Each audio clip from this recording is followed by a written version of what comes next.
Hello students, welcome to our channel Zikr academy.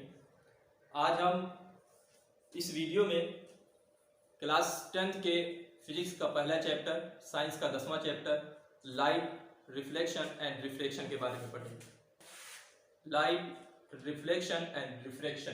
सबसे पहले हम लाइट की डिफिनीशन को जान लेते हैं। लाइट है क्या?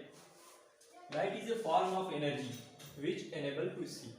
कह रहा लाइट एक ऐसी ऊर्जा है जिससे हम किसी चीज को देख सकते हैं, देखते हैं, इनेबल हमको करता है। उसके बाद हम कुछ प्रॉपर्टी देखेंगे लाइट की, क्या उसकी प्रॉपर्टीज हैं। Light is an electromagnetic wave. Light एक जो है वो इलेक्ट्रोमैग्नेटिक वेव। इलेक्ट्रोमैग्नेटिक के बारे में हम लोग 12th क्लास में पढ़ेंगे।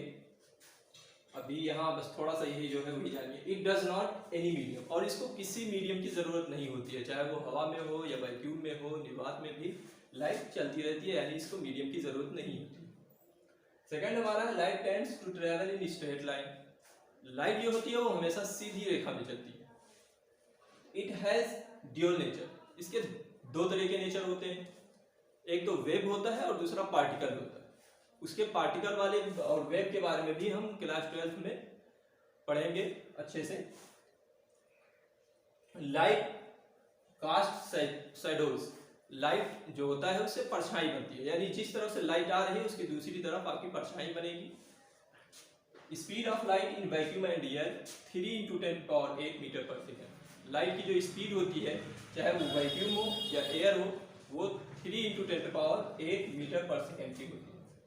When light fall on a surface, जब लाइट किसी एक सरफेस पे गिरता है तो वहां उसकी दो चीजें होती है, या तो वो रिफ्लेक्शन करता है या वो रिफ्रैक्शन करता है। अब कहां पे अब वो कहां पे रिफ्लेक्शन करेगा और कहां पे रिफ्रैक्शन करेगा? रिफ्लेक्शन वो ऐसी जगह पे करता है जो आपका कोई चिकनी चीज हो, चमक हो, और लाइट जब उस पर पड़ता है तो वो वापस चला जाता है, वहां आपका रिफ्लेक्शन होगा। लेकिन अगर ये किसी ट्रांसपेरेंट चीज से होकर गुजरता है तो वहां पर वो रिफ्लेक्शन करता है। अब हम डीपली पढ़ेंगे रिफ्लेक्शन ऑफ लाइट के बारे में। When light bounce back after strikes A polished surface. कह रहा है कि अगर लाइट किसी पॉलिश्ड सरफेस से वापस होती है, वही हमारा रिफ्लेक्शन ऑफ लाइट कहलाता है। मान लीजिए कि ये एक प्लेन मिरर है, इधर से ये रे आ रही है लाइट की, इंसिडेंट रे इसे हम कहते हैं। और आने के बाद ये जो नॉर्मल होता है ये हमेशा परपेंडिकुलर होता है किसी भी सरफेस के या मिरर के, तो नॉर्मल परपेंडिकुलर है इस मिरर के। इंसिडेंट रे आया और फिर यहाँ से ये नॉर्मल से इस तरफ होके निकल गए, यानी ये जो निकला इसे हम रिफ्लेक्टेड रे कहते हैं। यहाँ इंसिडेंट रे जो है वो नॉर्मल से मिलकर एक एंगल बना रहा है जिसे हम आई से डिनोट करते हैं, उसे हम कहते हैं एंगल ऑफ इंसिडेंस। और ये जो आर से इसे डिनोट करते हैं, जो रिफ्लेक्टेड रे एंगल बना रहा है नॉर्मल के साथ, उसे हम कहते हैं एंगल ऑफ रिफ्लेक्शन। अब लॉज ऑफ डिफ्लेक्शन क्या कहता है? इसके दो नियम है रिफ्लेक्शन के। पहला है कि the incident ray, reflected ray and normal at the point of incidence are lie in the same plane. कह रहा है ये तीनों जो होंगे, रिफ्लेक्टेड रे, नॉर्मल और इंसिडेंट रे, ये तीनों एक ही प्लेन पर होंगे। ऐसा नहीं है कि ये यहां से आया तो इसके नीचे निकल गया, दूसरे प्लेन में चला जाए, एक प्लेन पे ही वो रिफ्लेक्ट होगा। दूसरा है angle of incidence is equal to angle of reflection, यानी ये जो एंगल है, इंसिडेंट एंगल है, वो हमेशा रिफ्लेक्शन एंगल के बराबर होगा, यानी angle I is equal to angle are.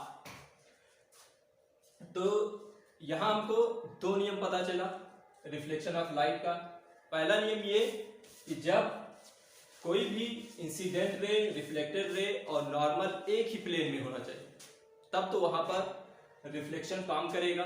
दूसरा जो है वो ये है कि incident ray, angle of incidence और एंगल ऑफ रिफ्लेक्शन दोनों आपस में बराबर होंगे, angle I is equal to angle R. अब हम बात करेंगे इमेज की। It is a point where at least two light rays actually meet or appear to meet. Image हमारा वहां बनेगा जहां दो लाइट कम से कम दो लाइट रे, दो प्रकाश की किरणें या तो वास्तव में मिलती हुई प्रतीत हो, दिखाई दे, या तो प्रतीत हो, या हमें लगे कि वो आगे जाकर कहीं मिलेगी, वहीं पर हमारा इमेज बनेगा। इमेज दो तरह का बनेगा, एक तो हमारा बनेगा रियल इमेज। अब रियल इमेज कब बनेगा? रियल इमेज जब बनेगा जब लाइट के रे जो हैं वो आपस में एक्चुअली मीट करेंगे, यानी वास्तव में वो आपस में मीट करेंगे, तब हमारा रियल इमेज बनेगा। वर्चुअल इमेज हमारा जब बनेगा जब हम उसे अपेयर करें, यानी उसे हम ऐसे सोचे, इमेजिन करें कि ये आगे जाकर कहीं मीट करेगा, तो वहां पे आपका वर्चुअल आभासी प्रतिबिंब बनेगा, वर्चुअल इमेज बनेगा। रियल इमेज में it formed when light rays actually meet, कह रहा है ये तब बनता है जब लाइट रेज दो या दो से ज्यादा लाइट रेज एक्चुअली यानी वास्तव में मिलते हैं। Can be obtain on screen, और इस इमेज को हम अपने स्क्रीन पर भी देख सकते हैं, और इसकी पोजीशन जो होगी वो इन्वर्टेड होगी, उल्टा होगी, इमेज से जो आपका ऑब्जेक्ट था उसके उल्टा होगा। वर्चुअल इमेज में क्या होगा कि it formed when light rays appear to meet, यहां जब दो या दो से ज्यादा रे आपस में मिलते हुए प्रतीत होंगे, यानी वो मिले ना, लेकिन हम ऐसे ख्याल करें कि ये आगे जाकर कहीं ना कहीं मिल जाएंगे, वहां पर हमारा होगा बनेगा virtual image. Can not be obtain on screen, इसे हम स्क्रीन पर नहीं देख सकते हैं, नहीं पा सकते हैं। क्यों? क्योंकि अभी तो हम इमेजिन कर रहे हैं ना कि कहीं आगे जाके मिलेगा, तो हम इमेजिन ही कर सकते हैं कि यहाँ पे इसका इमेज बनेगा, तो उसे हम स्क्रीन पर देख नहीं सकते हैं। और ये माना जाता है, इमेजिन ये भी किया जाता है कि जो भी इमेज बनेगा उस ऑब्जेक्ट का वर्चुअल इमेज जो बनेगा वो हमेशा इरेक्ट होगा, सीधा होगा। तो अब इसके आगे हम बात करेंगे कि मिरर पर इमेज कैसे बनती है। अब हम देखेंगे इमेज ऑन प्लेन मिरर, एक प्लेन मिरर पे इमेज कैसे बनता है।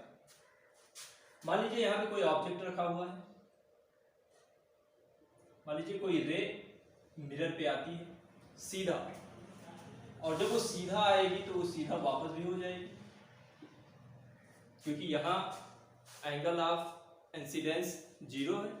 तो जब एंगल ऑफ इंसिडेंस जीरो होगा तो एंगल ऑफ रिफ्लेक्शन भी जीरो होगा। और ये मान लिया जाए कि एक रे यहां से इसके फुट पर आती है, तो ये जितने एंगल यहां बनाएगी, क्योंकि ये इंसिडेंट रे है, जितना एंगल यहां बनाएगी यानी एंगल ऑफ इंसिडेंस वो इक्वल होगा एंगल ऑफ रिफ्लेक्शन के, यानी यही एंगल यहां भी बनाएगा, यानी angle I is equal to angle R हमने पढ़ा था। अब यहां पे तो ये दोनों रे कहीं नहीं मिलेंगे, क्योंकि जैसे जैसे हम पीछे होते जाएंगे वैसे वैसे ये दूरी बढ़ती जाएगी।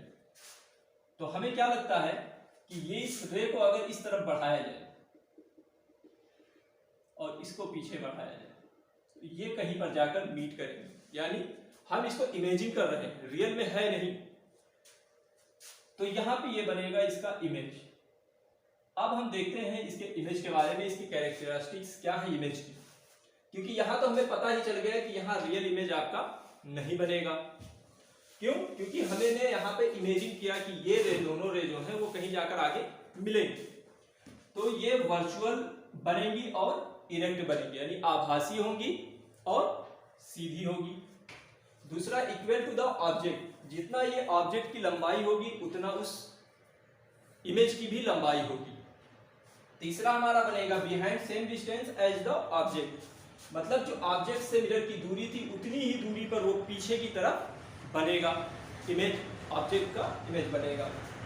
तीसरा, लेटरली इन्वर्टेड। लेटरली इन्वर्टेड का मतलब ये है कि वो राइट का लेफ्ट हो जाएगा और लेफ्ट का राइट हो जाएगा। जैसे आप इसको समझ सकते हैं कि जब एम्बुलेंस जो लिखा होता है वो इस तरह से लिखा होता है,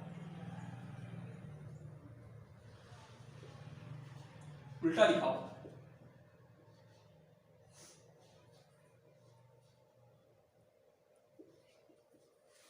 जब हम इसको शीशे में देखते हैं, किसी गाड़ी के वैसे शीशे में देखते हैं, तो ये एम्बुलेंस एकदम सीधा हो जाता है, यानी इधर ये राइट था तो इधर ये लेफ्ट हो जाता है। इसी को हम कहते हैं लेटरली इन्वर्टेड, यानी अगर ये इधर राइट था तो इधर से देखेंगे तो वो लेफ्ट दिखेगा, यानी राइट का लेफ्ट और लेफ्ट का राइट दिखेगा।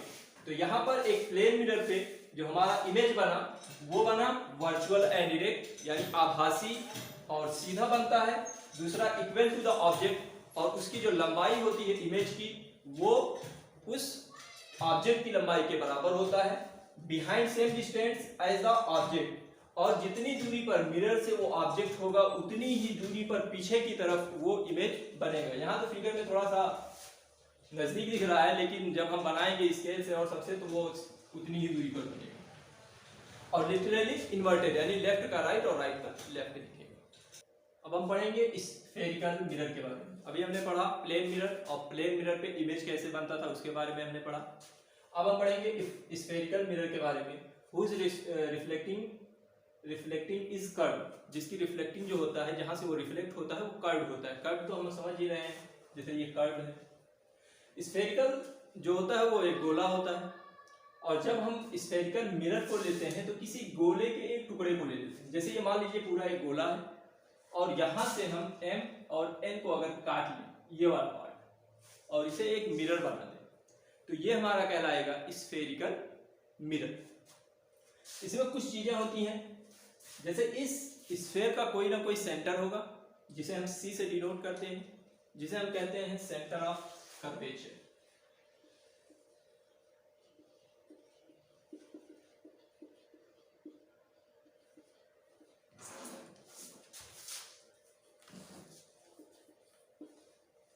दूसरा हमारा होता है P, जिसे हम कहते हैं पोल।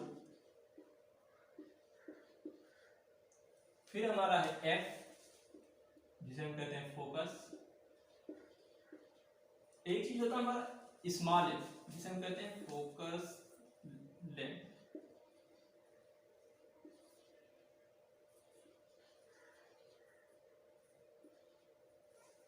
C से और P के बीच की दूरी को हम कैपिटल R से लिखते हैं। ये वैसे हमें पता है क्योंकि ये एक स्फेयर है, तो C से सेंटर से लेके उसके डायमीटर की बीच की जो सेंटर से लेके उसके सरकमफ्रेंस के बीच की दूरी को ही हम R कहते हैं, रेडियस कहते हैं।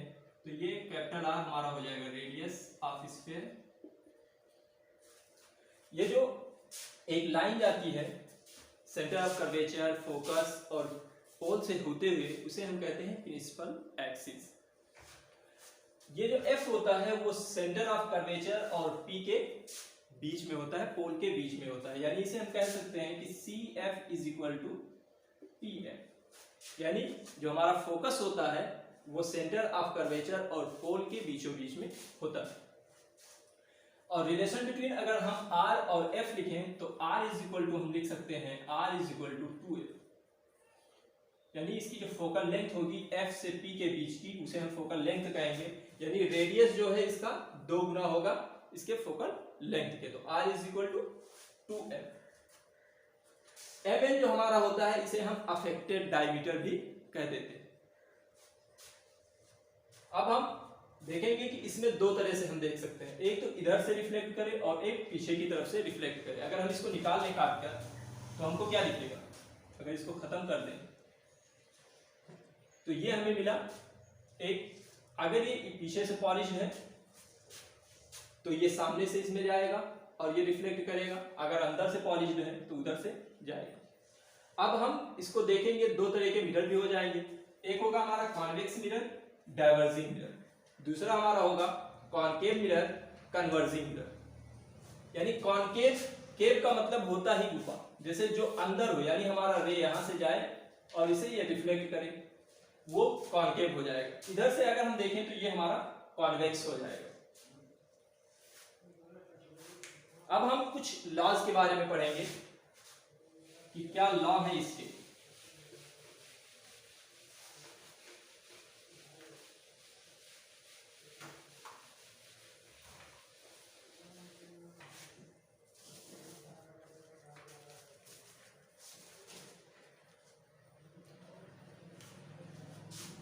अब हम रूल्स को पढ़ेंगे।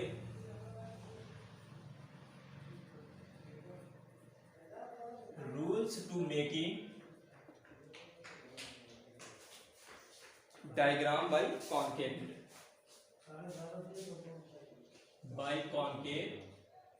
मिरर।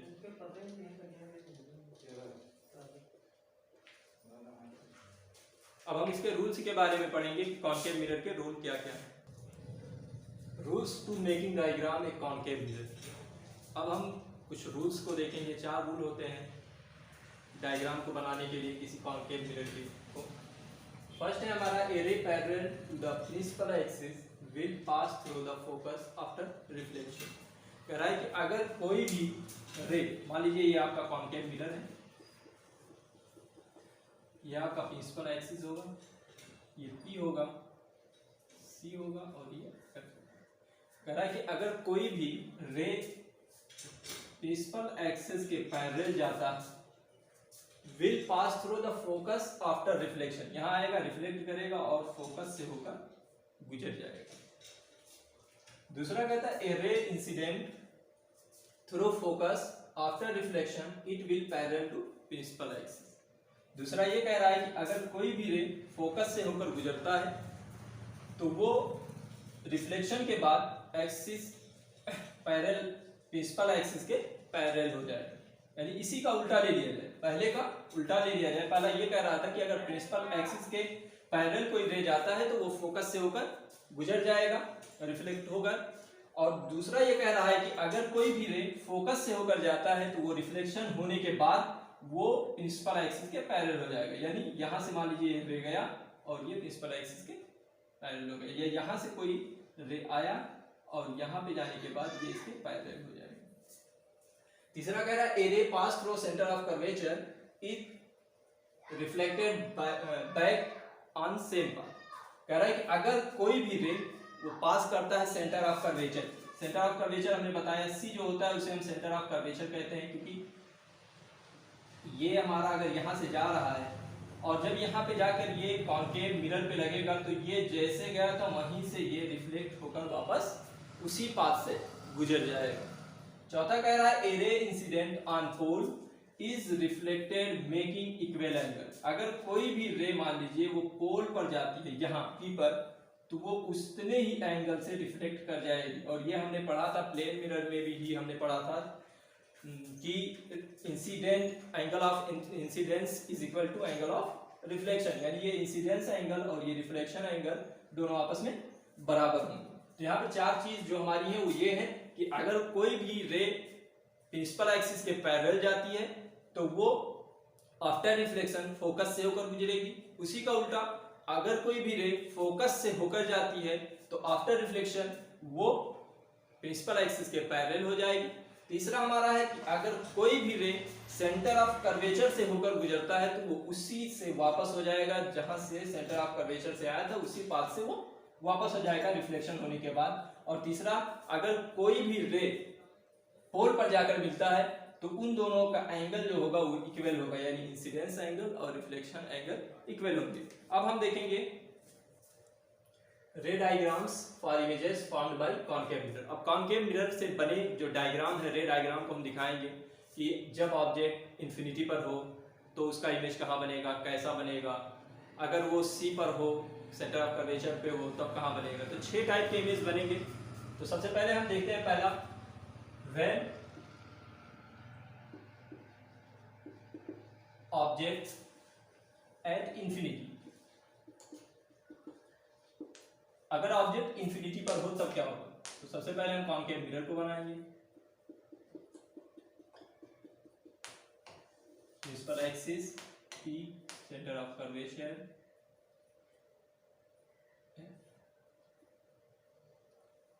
जब ऑब्जेक्ट हमारा इंफिनिटी पर होगा तो यहां से एक रे आएगी प्रिंसिपल एक्सिस के पैरेलल, और जब वो प्रिंसिपल एक्सिस के पैरेलल आएगी तो वो F से होकर गुजर जाएगी।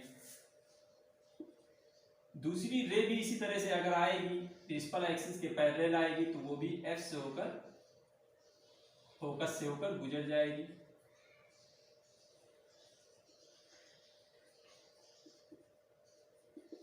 यानी 2 रे हमको जो मीट हुए होते दिखे वो F पर दिखे।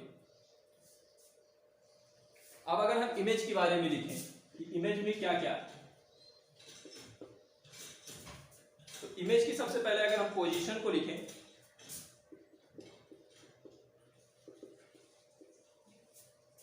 तो हमेशा ये चीज याद रखना कि सिर्फ एक पोजीशन में, एक कॉन्केव मिरर के एक इमेज जो बनता है उसको छोड़कर 5 जो हमारे बनते हैं वो हमेशा उसका जो इमेज होता है वो रियल होता है और उल्टा इन्वर्टेड होता है, उल्टा होता है। अब देखते हैं कि इमेज बना कहाँ, पोजीशन उसका कहाँ, एट एफ, यानी वो कहाँ बना, फोकस पर बना।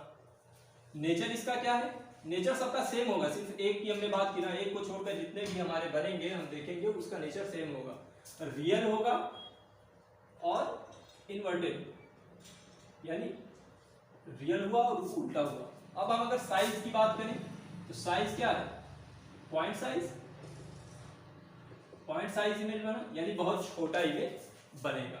यानी अगर कोई ऑब्जेक्ट इन्फिनिटी पर रखा हुआ है तो वो जो उसका इमेज बनेगा वो फोकस पर बनेगा, कॉन्केव मिरर के फोकस पर बनेगा। कैसा बनेगा, रियल बनेगा, इन्वर्टेड रहेगा, उल्टा रहेगा और एकदम छोटा, एकदम पॉइंट के जैसा, यानी बिल्कुल ना दिखने के बराबर। दूसरा अगर हम देखें, when object beyond C,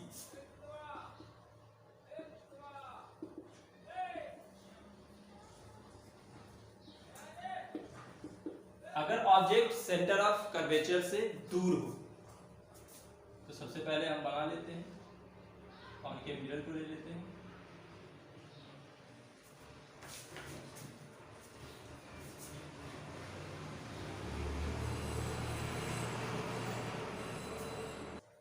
when object beyond सी, अगर वो सी से दूर है, मान लीजिए आपका सी हो गया, बीच में आपका एफ होगा, ये आपका पोल पी होगा। एफ हमेशा आपका सी और पी यानी सेंटर ऑफ कर्वेचर और पोल के बीच में ही होगा।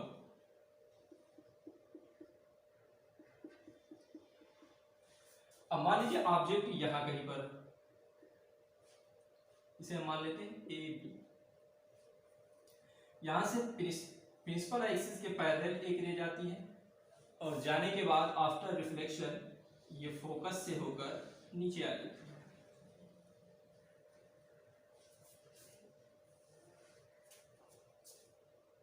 दूसरा हमारा सेंटर ऑफ कर्वेचर से जाएगा और जाने के बाद फिर उसी पे वापस हो जाएगा। तो यहां पे इसका इमेज जो बना वो बना सी और एफ के बीच में, इसे हम मान लेते हैं ए डैश बी डैश। तो यहां अगर हम बात करें पोजीशन की, इमेज की, तो इमेज की पोजीशन कहां है, कहां बन रही है, between C and F, between C and F, यानी फोकस, सेंटर ऑफ कर्वेचर और फोकस के बीच में बन रही है। नेचर उसका यही है, रियल और इन्वर्टेड ही है। साइज स्मॉल है, ऑब्जेक्ट से साइज क्या है, छोटा है।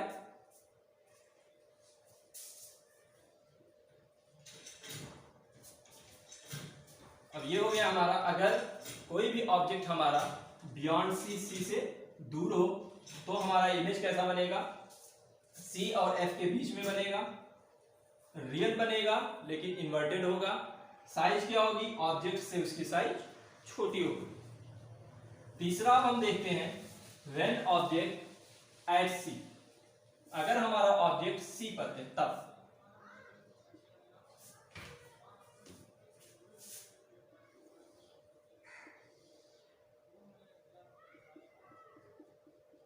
ये हमारा कॉन्केव मिरर हो गया, सी एफ पी। अब की बार हमारा ऑब्जेक्ट जो है वो पी पर ही है, ए बी मान लेते हैं। यहां से निकलेगा एक रे इसके पैरेलल प्रिंसिपल एक्सिस के, आफ्टर रिफ्लेक्शन ये फोकस से होकर गुजर जाएगा।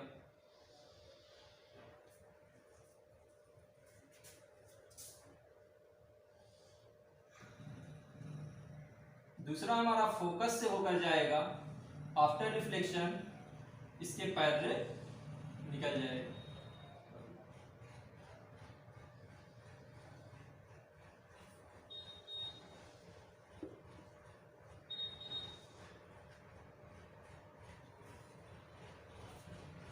तो हमारा ये रे दोनों जो जहां मीट करता है वहीं पे हमारा इमेज बनता है, यानी ये हमारा हो जाएगा ए डैश बी।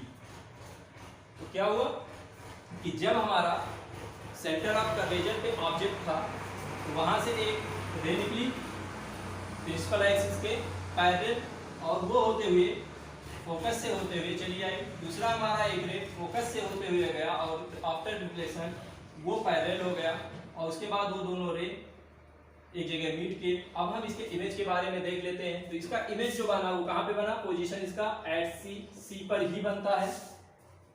कैसा बनता है, रियल इन्वर्टेड, रियल है लेकिन उल्टा है। साइज इसका क्या है, सेम है, दोनों का साइज बराबर है। जो ऑब्जेक्ट की साइज थी वही इमेज की भी साइज होगी। कब, जब वो सेंटर ऑफ कर्वेचर पर होगा। अब हम देखते हैं जब ऑब्जेक्ट C और F के बीच में, बिटवीन C एंड F,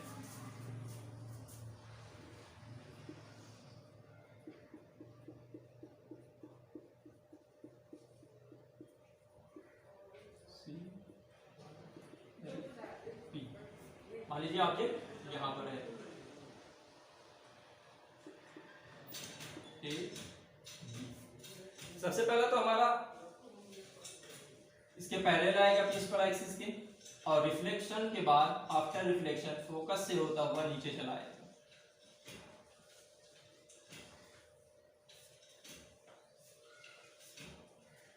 दूसरा हमारा सेंटर ऑफ कर्वेचर से होता हुआ जाएगा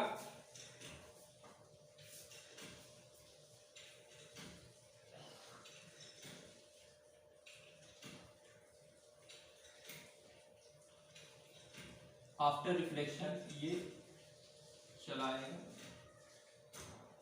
यहां कहीं पर, ये मिलेगा, यहां पर इसकी इमेज बनेगी। अब हम इसे देख सकते हैं कि ये कहां पर बना है, A dash B dash, C से दूर बना और ऑब्जेक्ट से काफी बड़ा बना। यानी पोजीशन को अगर हम देखें तो कहां बना, beyond C, real and inverted. Size क्या है,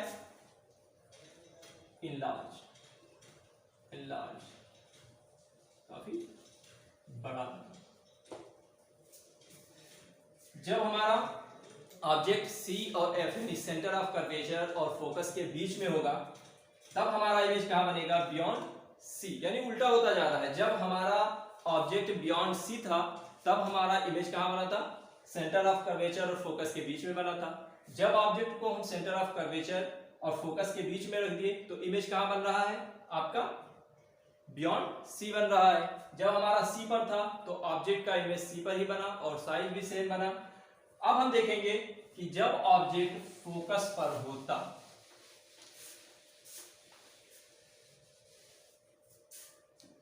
when object at F,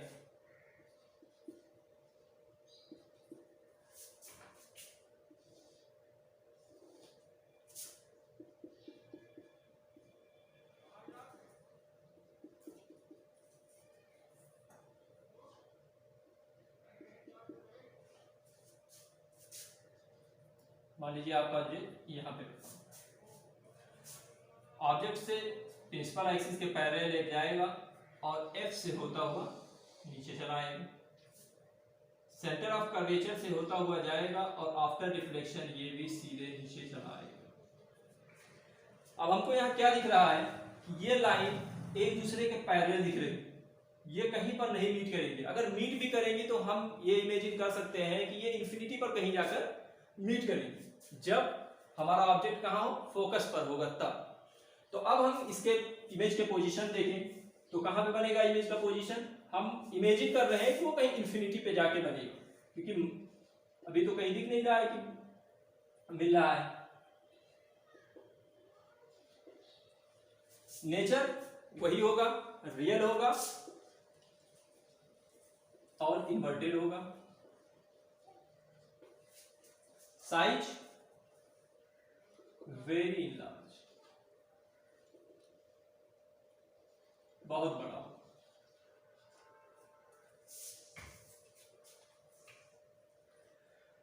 अब अगला हम देखेंगे कि जब ऑब्जेक्ट हमारा फोकस और पोल के बीच में हो तब उसका इमेज कहाँ बनेगा और कैसे बनेगा।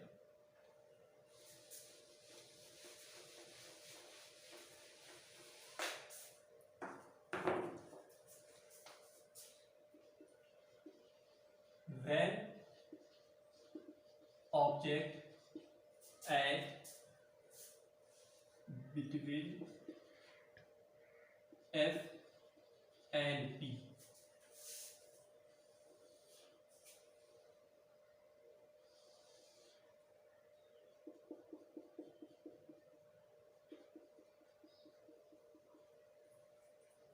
यहाँ पे हमारा सेंटर ऑफ कर्वेचर फोकस पोल कहाँ पर हो, बीच में हो तब। मान लीजिए ऑब्जेक्ट हमारा यहाँ पर ए बी, यहाँ से एक पैरेलल रे निकलेगी प्रिंसिपल एक्सिस के और वो फिर वापस फोकस से होकर चली जाएगी। दूसरा हमारा निकलेगा यहाँ से सेंटर ऑफ कर्वेचर से और वहीं से सीधा वापस हो जाएगा।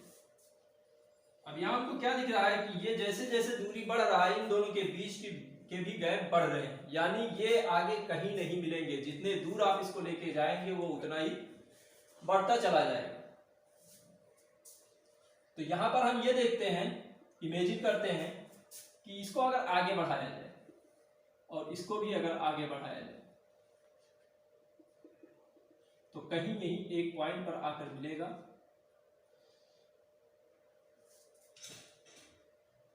ये होगा हमारा ए डैश बी डैश। अब हम अगर इसकी बात करें पोजीशन, तो ये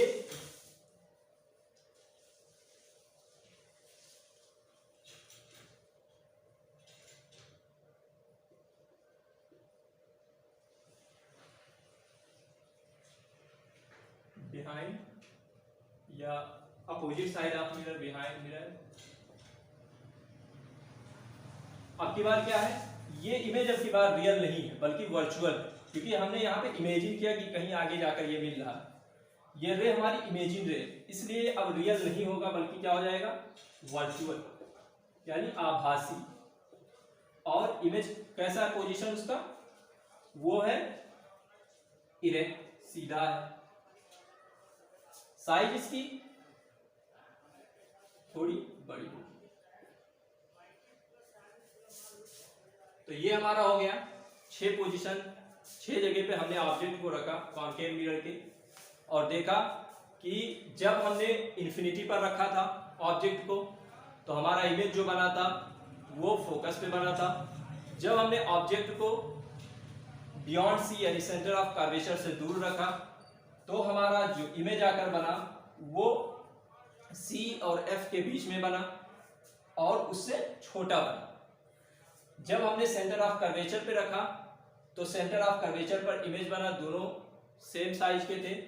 जब सेंटर ऑफ कर्वेचर और फोकस के बीच में हमने ऑब्जेक्ट को रखा तो वो बियॉन्ड सी जाकर ऑब्जेक्ट का इमेज बना जो कि ऑब्जेक्ट से बड़ा था। जब हमने एफ पे रखा तो वो इन्फिनिटी पे जाके बना और जब हमने एफ यानी फोकस और पोल के बीच में रखा तो यहाँ पर इमेज हमारा वर्चुअल बना। और तो जैसे जैसे हम नजदीक आते गए हमने ये देखा कि हमारी इमेज जो है वो बड़ी होती गई जैसे जैसे हम नजदीक आते गए और वो मिरर से दूर होती चली गई इमेज। तो आज के वीडियो में बस इतना ही। आप लोग घर पे पढ़िए, अगर वीडियो यहाँ ना समझ में आए तो आप कमेंट करिए और डिस्क्रिप्शन में हमारा व्हाट्सएप नंबर है, अगर कोई दिक्कत है तो उस पर आप मैसेज कर सकते हैं। Thank you.